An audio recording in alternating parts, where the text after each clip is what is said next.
अच्छा, पहले एक चीज हम लोग पहले ना क्लियर करने की कोशिश करते हैं कि एक सिंगल इंडक्टर और एक कपल इंडक्टर में क्या फर्क है। पहले ये चीज हम कंफर्म ज़हन में क्लियर कर लेते हैं। इस इंडक्टर के अंदर अगर मैं एक करंट एस्टैब्लिश करता हूं और ये current because of an external voltage establish करता हूं, मैं कहता हूं कि मैंने यूं करके एक वोल्टेज अप्लाई की है, ये करंट रैंप अप करती जाएगी as long as this voltage is positive. अगर मैं इस वोल्टेज को काटता हूं, अगर मैं सोर्स को डिस्कनेक्ट करता हूं, तो ये जो स्टोर्ड एनर्जी है, जो इसमें स्टोर्ड एनर्जी है, वो इस करंट को कंटिन्यू करवाने की कोशिश करती है और उसके अंदर जो इसके पर पोलैरिटी डेवलप होती है वो हमेशा ये डेवलप होती है। सही है। ये जो पॉजिटिव नेगेटिव था, इसकी वजह से जो करंट है ना वो ऊपर को जाता है और इस नेगेटिव पॉजिटिव की वजह से करंट जो है वो हमेशा, नीले वाला करंट जो है वो नीचे को आता है। इस वक्त आपका इंडक्टर जो है वो सोर्स बना हुआ है। इंडक्टर पहले केस में लोड बना हुआ था, उसमें एनर्जी डंप हो रही थी, उसका करंट बह रहा था। दूसरे केस में जब इंडक्टर खुद सोर्स बनता है तो वो अपनी पोलैरिटी को बदलता है। और पोलैरिटी क्यों बदलती है, ये सिंपल फैराडेज लॉ है फिजिक्स से मैंने आप लोगों को लास्ट टाइम बताया था कि जब आप उन्हीं टर्म्स के ऊपर फ्लक्स का जो रेट ऑफ चेंज है वो नेगेटिव कर देते हो तो वो वोल्टेज उलटता है। दो लॉज हैं, लेंजेस लॉ याद रखिएगा एक, और जो कि आपको बताता है इसकी पोलैरिटी डिटरमिन करने के लिए, और दूसरा जो है फैराडेज लॉ। अच्छा, ये चीज़ हम बहुत दफ़ा देख चुके हैं। अभी जितने भी कन्वर्टर्स हमने देखे, हम यही कर रहे होते हैं। जब हमने करंट को बढ़ाना होता है तो हम एज अ लोड लगा देते हैं इंडक्टर को, और जब करंट को कम करते हैं तो उस वक्त inductor as a source act कर रहा होता है और वो अपनी पोलैरिटी बदल लेता है। Now exactly the same thing happens here.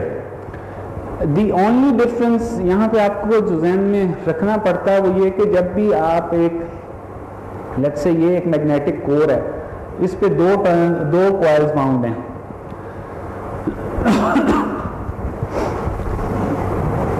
अगर आप इसके अंदर एक सर्टेन फ्लक्स डेवलप करते हैं और सपोज करें कि इसकी और इसकी जो कपलिंग है वो 100% है। 100% कपलिंग का मतलब है कि जितना फ्लक्स इसको मिल रहा है उतना ही फ्लक्स एग्जैक्टली इसको मिल रहा है। ठीक है, ये चीज क्लियर है। 100% कपलिंग का मतलब ये होता है कि दोनों में कोई लीकेज फ्लक्स नहीं है, एक के अंदर से निकलने वाला कुछ फ्लक्स भी जाया नहीं होता, सारा का सारा इधर कपल हो रहा है।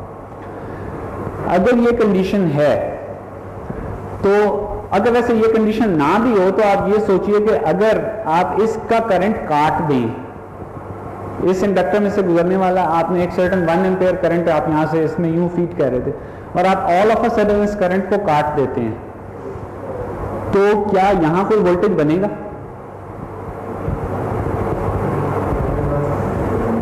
क्या कहते हैं आप लोग? सवाल मेरा यह है कि इधर एक डीसी करंट, इधर कुछ भी नहीं करंट था, इधर एक डीसी करंट 1 एम्पेयर गुजर रहा था, मैंने उस करंट को एकदम डिस्कनेक्ट कर दिया, क्या यहां पर कोई वोल्टेज बनेगा?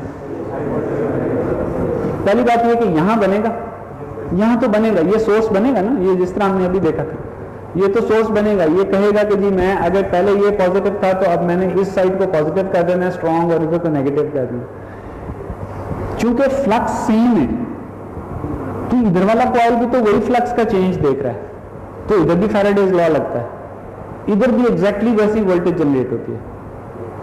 ठीक है, so now the important thing is कि ये जो मैग्नेटिक फील्ड है जो इसमें चल रही है, इसकी वजह से आप इन दोनों साइडों को इलेक्ट्रिकली सेपरेट आउट कर सकते हैं, वेयर स्टिल मैग्नेटिकली या एनर्जी की टर्म्स में कपल कर सकते हैं।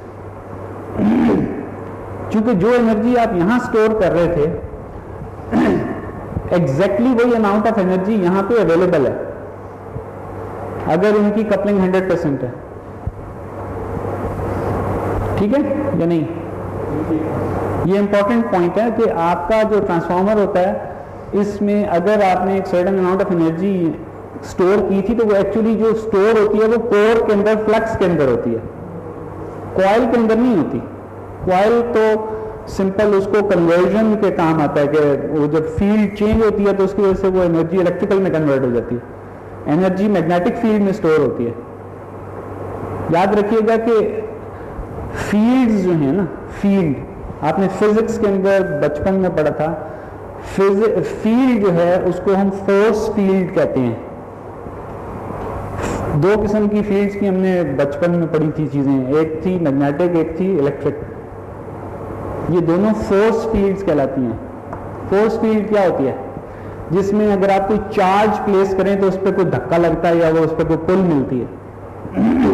That is why it is called a force field. If you place a magnetic pole in a magnetic field, you get a push or a pull, you get a force on it. That's why it is called a force field. Okay, and the presence of this force indicates कि इसके अंदर कोई energy है। Magnetic field हो या electric field हो, वो energy carry कर रही होती है। ठीक है, एनर्जी हमेशा फील्ड के अंदर स्टोर होती है। कॉइल की जितनी एनर्जी होती है वो उसकी फील्ड में स्टोर होती है। कॉइल की जितनी एनर्जी है वो उसकी कोर में स्टोर होती है। अगर उस कोर को दो कॉइल कपल कर रहे हैं तो इफेक्टिवली ये दोनों सेम एनर्जी कपल कर रहे हैं। मैं ये कर सकता हूं कि इसमें 1 जूल ऑफ एनर्जी स्टोर करूं, आधी इधर से निकाल लूं, आधी इधर से निकाल लूं। मैं ये भी कर सकता हूं कि इसमें 1 जूल एनर्जी इधर से स्टोर करवाऊं और सारी की सारी 1 जूल एनर्जी इधर से निकाल लूं, उधर से कुछ भी ना निकालूं, क्योंकि ये दोनों कॉइल्स एक ही कोर पे बैठे हुए। ठीक है, ये याद रखना। एग्जैक्टली ये प्रोसेस यहां हो रहा है।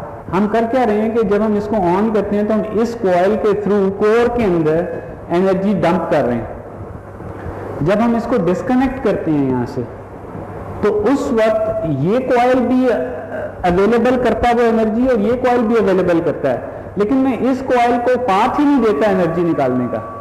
इस कॉइल के लिए मैंने कोई रास्ता ही नहीं छोड़ा कि यहां से करंट फ्लो कर सके। अगर यहां करंट नहीं फ्लो करेगी तो जाहिर है इसमें से मैं एनर्जी बाहर नहीं निकाल सकता, क्योंकि एनर्जी या पावर जो होती है, पावर हमेशा वोल्टेज और करंट का प्रोडक्ट होती है। अगर मैं करंट 0 कर देता हूं इस साइड के ऊपर तो I am not drawing any energy from this side, but if I let the current flow on this side then I am drawing power from this side and that means I am reducing the energy of the core. ठीक है, सो अब moving on, मैंने ये किया था कि positive ये दोनों डॉट्स इस तरह लगा दिए थे। तो अब ये हुआ है कि मेरा जो एग्जिस्टिंग जिस तरह मेरा वो था ना बक बूस्ट कन्वर्टर, ये बक बूस्ट एग्जैक्टली उसी तरह चलता रहेगा अगर मेरी इन दोनों की टर्न्स दोनों बराबर हों।